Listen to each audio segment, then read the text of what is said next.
Ako salamat po sa mga katulad ninyo na eventually tutulong sa mga bata ito.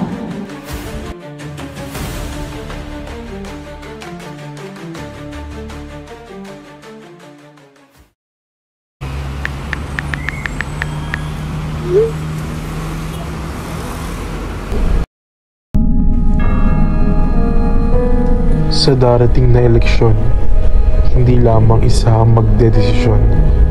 Tatlong magkakaibang henerasyon, iba-iba ang impluwensya at aksyon. Tinitingnan din ang COMELEC kung paano mababantayan ang mga political survey na maaaring maka-impluwensya sa mga botante. This is all over the Philippines. Para lang alam namin magkano ang ginastos.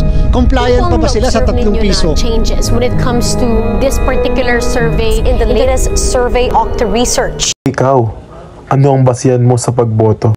Hindi naman bago. Sa mga kapakan nagawa ng mga gawa niya. Kumbaga po, yung subok na, yun na po. Ang kanilang credential, ang kandidatong nagsusulong sa karapatang pangtao. Pakikibahagi. Lahat ng mga bagay dito, ari-arian dito, ay pagmamayari ng mga bayan.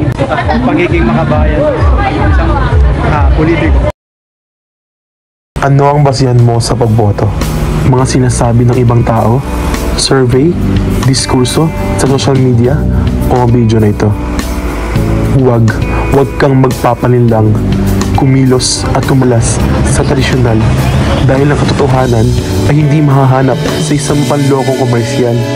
Suriin, kilatisin, hasain, dinggin ang bawat himyaw ng mga mamayang dugot pawis ang kinahihitatnan para sa katiting na baryang pangkabuhayan.